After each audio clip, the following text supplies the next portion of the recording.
محترم حضرین کرام، اللہ تعالیٰ نے آگے فرمایا والدم، اور اس کے بعد وہ لوگ موسیٰ علیہ السلام کے پاس آئے، انہوں نے کہا کہ وہ لوگ رونے لگے کہ ہم سے برداشت نہیں ہو رہا ہے کہ ان جوؤں نے تو ہمارا جینا حرام کر دیا ہے، نہ کھانے کے لیے غذا موجود ہے، اس طرح کی تنگی آ گئی ہے، اس لیے آپ اللہ سے دعا کریں گے یہ جوؤں کا عذاب ختم ہو جائے۔ موسیٰ علیہ الصلوۃ والتسلیم ان کی باتوں سے رحم آ گیا کہ یہ لوگ اتنے پریشان ہیں، ان کے سر کے بال جوؤں نے کھا لیا ہے، ان کے نہ چہرے پر ایبروں پر بال ہیں، نہ پلکوں میں بال ہیں، ان کے کپڑے میں جہاں دیکھو جو ہی جو ہیں۔ موسیٰ علیہ السلام نے دعا فرما دی اور وہ اللہ تعالیٰ نے اس عذاب کو بھی ہٹا دیا۔ کچھ دن گزرنے ہی تھے کہ پھر سے انہوں نے شروع کر دی اللہ کی نافرمانی، پھر سے وہ لوگ اللہ کی کے جتنے بھی احکامات ہیں اسے توڑنے شروع ہو گئے، پھر سے ان کے اندر ضد پیدا ہو گئی۔ تو اللہ تعالیٰ ان آیات میں یہ بتانا چاہتے ہیں کہ جو انسان کے اندر ضد ہوتی ہے، ایک جو ہٹ درمی ہوتی ہے کہ مجھے ہر حال میں یہ کام کرنا ہی ہے، یہ گناہ کرنا ہی ہے، تو اس ہٹ درمی سے، ضد سے ہمیں بچنا چاہیے۔ پھر سے وہ لوگ اللہ کی نافرمانی پر مبتلا ہو گئے، اللہ کی طرف سے جو احکامات اسے توڑنے لگے، تو اللہ تعالیٰ نے ان پر اور ایک عذاب نازل فرمایا، اور زفانی، اللہ تعالیٰ نے ان کے اوپر زفانی کا عذاب نازل کر دیا۔ زفانی کہتے ہیں مینڈکوں کا عذاب۔ اللہ تعالیٰ نے ان کے گھروں میں اتنے زیادہ مینڈک بنا دیے کہ اگر وہ گھر میں جا کر بیٹھیں تو آہستہ آہستہ گھر کے کونے کونے سے مینڈک نکل کر اتنے آتے کہ ان کے جسم پر بیٹھتے جاتے، چاروں طرف اتنے بھر جاتے کہ مینڈک ان کے جسم پر بیٹھتے جاتے کہ انسان کے گلے تک، زمین سے لے کر انسان بیٹھا تو اس کے گلے تک مینڈک بھر جاتے۔ اب اندازہ لگائیں جب انسان کے گھر کی یہ حالت ہو کہ اس کے گھر میں چاروں طرف مینڈک ہی مینڈک ہو، اور جب موسیٰ علیہ السلام کی وہ جو قوم تھی جب وہ سونے کے لیے لیٹتے تو چاروں طرف سے مینڈک آ کر ان کے جسم پر ایسے لگ جاتے کہ وہ کروٹ بھی نہیں لے سکتے۔ جہاں مینڈک ہو وہاں پر مینڈکوں کی آواز بھی ہوتی ہے، چاروں طرف سے مینڈکوں کی وہ آواز، اور اس کے اوپر سے مینڈک ہر طرف نہ کروٹ لے سکتے ہیں، نہ سو سکتے ہیں، نہ سکون سے بیٹھ سکتے ہیں، بیٹھو تو بھی مینڈک سب اوپر چڑھ جاتے ہیں، سو جاؤ تو چاروں طرف مینڈک ہی مینڈک جسم پر لگے ہوئے، نہ کروٹ لے سکتے ہیں نہ بیٹھ سکتے ہیں۔ اس طرح کے اللہ نے عذاب دے دیا، اور اتنا عذاب اللہ نے ان پر اور اس کو بڑھا دیا کہ وہ لوگ پکانے کے لیے چولہے پر دیگ چڑھاتے تو اس دیگ کے اندر قدرتی طور پر مینڈک آ جاتے۔ اگر وہ پاک اور صاف کھانا کسی سے لے کر بیٹھے نا، جیسے ہاتھ میں لیتے وہ کھانے کا لقمہ، وہ کھانے کے دانے بھی وہ اللہ کی طرف سے، اللہ کے حکم سے مینڈک بن جاتے۔ لوگ اتنے تنگ آ گئے کہ نہ وہ کھا سکتے ہیں، نہ گھروں میں بیٹھ سکتے ہیں، نہ وہ سو سکتے ہیں۔ اس طرح قدم پر مینڈک ہی مینڈک، نہ کھا سکتے نہ پی سکتے ہیں۔ اس طرح کی پریشانی ہو گئی، اللہ تعالیٰ نے پر ایسا عذاب نازل کر دیا جہاں وہ کیڑے ہی کیڑے۔ بس اتنا فرق ہے کہ یہ جو مینڈک ہے بڑا ہوتا ہے، آنکھوں کو نظر آتا ہے، اور کچھ عذابات ایسے تو جو کیڑے کے عذاب ہیں جو آنکھوں کو نظر نہیں آتے، جیسے کہ یہ کرونا کا مرض ہے، اس میں بھی وہی جراثیم ہیں لیکن آنکھوں کو نظر نہیں آتے، بہت چھوٹے چھوٹے سے ہیں جسے مائکروسکوپ سے دیکھنا پڑتا ہے۔ فرق اتنا ہے، کہنے کا مقصد یہ کہ اللہ تعالیٰ نے جو عذابات کا ذکر یہاں پر فرمایا کہ ٹڈی کا عذاب، چڈوں کا عذاب اللہ نے نازل فرمایا، وہ بھی کیڑے تھے لیکن آنکھوں کو نظر آ جاتے۔ پھر اس کے بعد اللہ تعالیٰ نے کے اوپر جوؤں کا عذاب نازل کر دیا، جوؤں بھی ہمارے آنکھوں کو نظر آ جاتے ہیں، مینڈک یہ بھی آنکھوں کو نظر آتے، لیکن کرونا یہ آنکھوں کو نظر نہیں آتا، لیکن آنکھوں کے لیے جو مائکروسکوپ ہے اس سے دیکھیں گے تو نظر آ جائے گا۔ وہ بھی تو کیڑے ہیں، ان کے اندر بھی جان ہوتی ہے۔ جو کرونا بہت سارے جراثیم ہیں، بیکٹیریا ہوتے ہیں، ان کے اندر جان ہوتی ہے، ان کے اندر بھی روح ہوتی ہے، وہ بھی ان جانوروں کی طرح زندہ ہوتے ہیں، وہ بھی مرتے بھی ہیں، ان سے بھی وہ ان کے بچے بھی ہوتے ہیں، اسی طرح ان کی بھی وہ نسل بڑھتی ہے۔ تو کہنے کا مقصد یہ ہے کہ اللہ تعالیٰ نے قرآن کریم میں یہ جو کیڑوں کا عذاب لوگوں کو دے دیا ہے وہ صرف ایک کہانی کی طرح سن کر کے ایک کان سے دوسرے کان سے چھوڑنے کے لیے نہیں، بلکہ ہمیں یہ جاننا چاہیے کہ ہر آدمی ہم میں سے کون سا گناہ ایسا جسے ہم گناہ نہیں سمجھتے، وہ کون سی غلطی ہے جسے ہم غلطی نہیں سمجھتے، وہ کون سی برائی ہے جسے ہم برا نہیں سمجھتے، اسے اچھا سمجھ کر کے ہم کر رہے ہیں، ان سب گناہوں سے ہمیں بچنا چاہیے۔ اللہ تعالیٰ کبھی آنکھوں کو دکھنے والے کیڑوں سے عذاب دیتے، کبھی آنکھوں کو نظر نہیں آتا ایسے کیڑوں سے اللہ تعالیٰ عذاب دیتے ہیں۔ تو اتنے زیادہ مینڈک ہو گئے، وہ موسیٰ علیہ السلام کے پاس آیا اور آ کر کے کہنے لگے اللہ سے دعا کر دو کہ اب تو یہ عذاب ہٹا لے، اب تو ان کیڑوں سے ہمیں نجات مل جائے۔ موسیٰ علیہ السلام نے دعا فرما دی، جیسی دعا ہمیں فوراً وہاں کے دیکھتے ہی دیکھتے سارے کے سارے مینڈک آہستہ آہستہ سب کے سب غائب ہو گئے۔ جیسے کچھ وقت گزرا، کچھ دن گزرے تھے، پھر وہی نافرمانی۔ پھر وہی ضد، وہی ہٹ درمی، نہ اللہ کی عبادت، نہ نیکی کا کام، نہ کوئی اچھا کام، نہ عبادت کا کام، نہ نیکیوں والا کام، نہ ثواب کا کام، نہ کوئی اچھا کام، پھر وہی برے کام کرتے رہنا، اپنی مرضی کی زندگی گزارنا، اپنی خواہشات کے پیچھے چلے جانا، اپنی پسند کی جینا، اس طرح انہوں نے اپنی زندگی گزارنے شروع کر دی۔ تو پھر اس کے بعد اللہ تعالیٰ نے ان کے اوپر خون کا عذاب نازل کر دیا۔ اور خون کا عذاب ایسا عذاب تھا کہ جو بھی وہ کھانا منہ میں رکھے وہ خون بن جائے گا،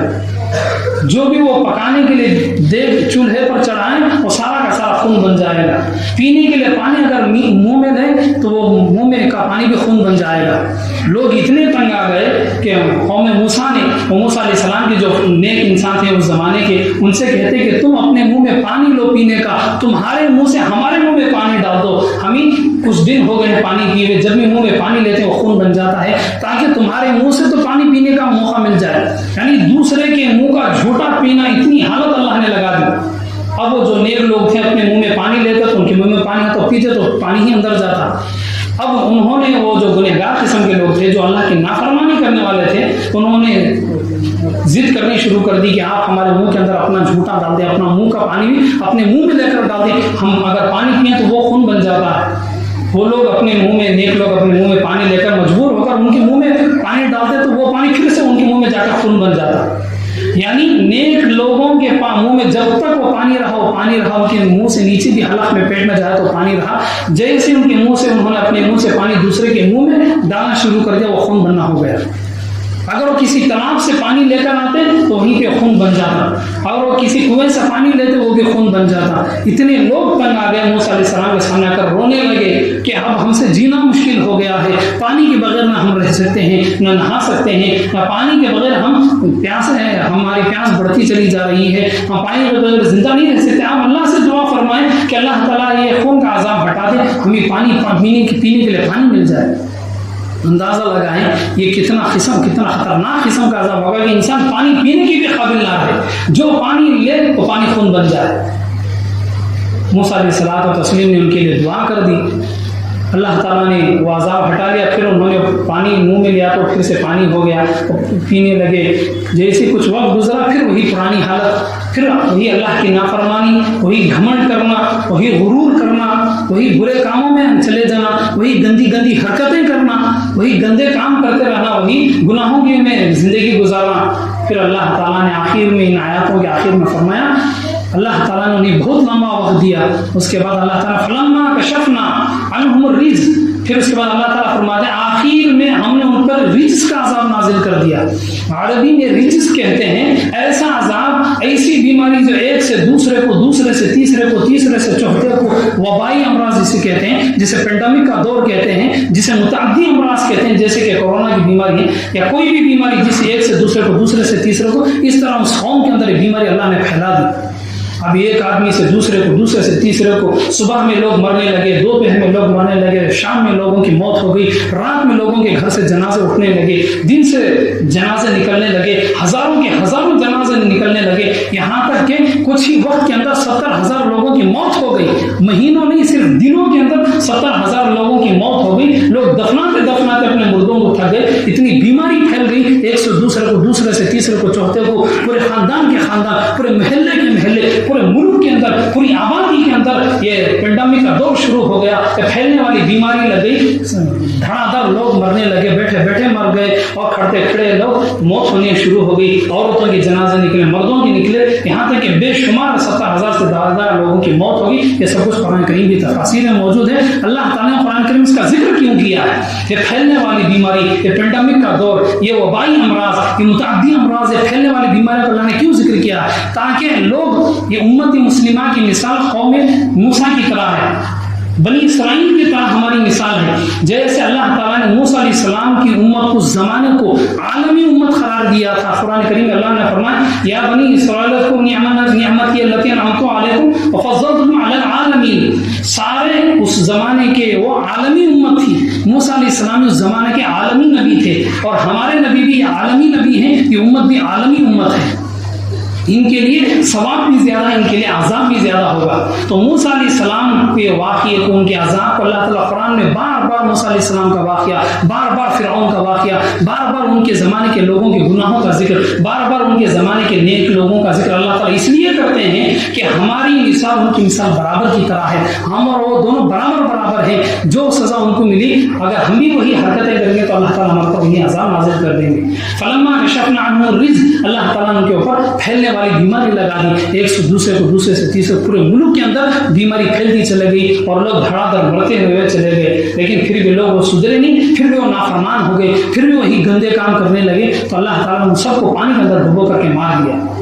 تو کہنے کا مقصد یہ ہے کہ یہ جو پھیلنے والی بیماری ہے یہ اللہ کا عذاب ہے۔ بخاری شریف کی ایک روایت ہے جس کے راوی حضرت عائشہ رضی اللہ تعالیٰ عنہا ہیں، فرماتی ہیں کہ میں نے اللہ کے رسول صلی اللہ علیہ وسلم سے سوال کیا، اللہ کے رسول یہ جو پھیلنے والی بیماری ہوتی ہے، ایک سے دوسرے کو، دوسرے سے تیسرے کو چوتھے بھی جو بیماریاں لگتی ہیں، اس سے لوگوں کی موت ہو جاتی ہے، یہ بیماری کیا چیز ہے، اس کے بارے میں اسلام کیا کہتا ہے، یہ پھیلنے والی بیماری کے بارے میں اللہ کا کیا فیصلہ ہے؟ اللہ ہر چیز دنیا میں اللہ کے حکم سے ہوتی ہے، ہر تقدیر اللہ بناتے ہیں، ہر انسان کا نصیبہ خدا لکھتے ہیں، تو یہ جو پھیلنے والی بیماری یہ بھی تو اللہ کی طرف سے، یہ بیماری کیوں دنیا میں آتی ہے؟ اللہ کے رسول صلی اللہ علیہ وسلم نے فرمایا یہ جو پھیلنے والی بیماری ہے، یہ جو وبائی امراض کا زمانہ ہے، پینڈیمک کا جو دور ہوتا ہے، یہ اللہ کا عذاب ہوتا ہے۔